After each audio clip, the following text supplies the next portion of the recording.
ஒரு பெரியவருக்கு வந்து ரொம்பவே முடியல, நெஞ்சு வலியாக இருக்குது, அவளால் ஏந்திரிக்க கூட முடியல. அவர் டாக்டருக்கு ஃபோன் பண்ணுறாரு. டாக்டர் என்னால் ஏந்திரிக்க கூட முடியல, நீங்கள் வந்து கொஞ்சம் பார்க்க முடியுமா அப்படின்னு கேட்கும்போது, அதுக்கு அந்த டாக்டர் சொல்கிறாரு, ஹாஸ்பிட்டலில் நிறைய பேஷண்ட் இருக்காங்க, என்னால் வந்து பார்க்க முடியாது அப்படின்னு சொல்கிறாரு. அதுக்கு அந்த பெரியவர் சொல்கிறாரு, என்னாலையும் ஏந்திரிக்கவே முடியல, காஃபி கூட போட முடியல, உங்ககிட்ட பேசக்கூட முடியல அப்படின்னு சொல்கிறாரு. அதை கேட்டதுமே அந்த டாக்டர் வந்துட்டு சரி நான் வரேன் அப்படின்னு சொல்லிடுறாரு.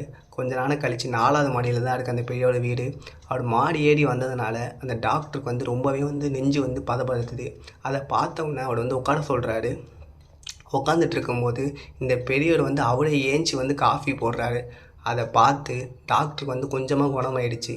அப்புறம் வந்து அவர் பேசுகிறாரு, உங்களுக்கு வந்து 4000 பில்லு போட்டிருக்கேன் கொடுத்துருங்க அப்படின்னு கேட்குறாரு. அதுக்கு அந்த பெரியவர் சொல்கிறாரு, நான் தான் சார் உங்களுக்கு வைத்தியமே பண்ணியிருக்கேன், நீங்கள் என்கிட்ட கேட்குறீங்க அப்படின்னு சொல்கிறாரு. அதுக்கு அந்த டாக்டர் சொல்கிறாரு, ஆமாங்க, நீங்கள் பேசும்போது என்ன சொல்லியிருந்தீங்க, என்னால் ஏந்திரிக்கவே முடியல, காஃபி போட முடியல அப்படின்னு சொன்னீங்க. இப்போ ஏந்திச்சு என்கிட்ட தான் பேசிகிட்டு இருக்கீங்க. கிட்டத்தட்ட 1/2 அன் ஹவராக பேசிகிட்டு இருக்கீங்க ஒரே இடத்துல நின்றுக்கிட்டு. அதே மாதிரி தான் நீங்கள் வந்து உங்கள் கஷ்டத்தை பெருசாக பார்த்தனால தான் அப்படி இருக்குது.